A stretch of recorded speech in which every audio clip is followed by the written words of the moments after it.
শুনলাম, এখনো পড়লাম, কি মনে করতেছে পুরান হয়ে গেছে না? সূরা ফাতিহা পড়ছেন, শুনছেন, পুরান লাগতেছে না? কি পুরান লাগে? এটা আল্লাহর কালাম, এটা কোনদিন পুরান হবে না। যেরকম সুবহানাল্লাহ, সুবহানাল্লাহ। আরে দুনিয়ার গান পুরান হয়ে যায়, কবিতা পুরান হয়ে যায়, এগুলো মানুষের কথা, কিন্তু আল্লাহর কালাম এটা কোনদিন পুরান হয় না। অন্যান্য জিনিসের স্বাদ কমে যায়, কিন্তু কোরআনের স্বাদ কোনদিন কমে না। আকসাম বিন সাইবি বললেন, আমাকে শোনাও। তারা পাঠ করে শোনালেন। এক তো তিলাওয়াত শুনেই তিনি মুগ্ধ হয়ে গেলেন। দ্বিতীয়ত অর্থ, এই আয়াতের মধ্যে এমন অর্থ রয়েছে, এমন মৌলিক বিষয়াদি রয়েছে, আরবের মানুষ হওয়ার কারণে অর্থটাও তিনি বুঝছেন। এই আয়াতের মধ্যে যে বক্তব্যটাও তিনি অনুধাবন করছেন। এই বক্তব্যের মধ্যে যে আবেদনটাও তিনি হৃদয়ঙ্গম করছেন।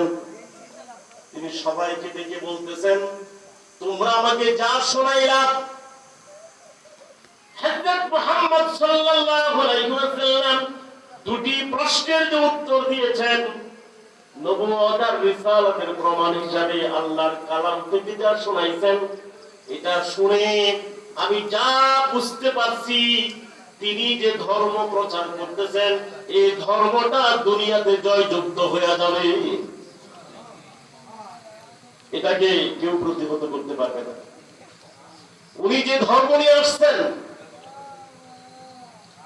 এই ধর্ম শুধু আরব ভূখণ্ডে না, সারা পৃথিবীতে জয়যুক্ত হয়ে যাবে। অতএব পেছনে পড়ে থেকে লাভ নাই।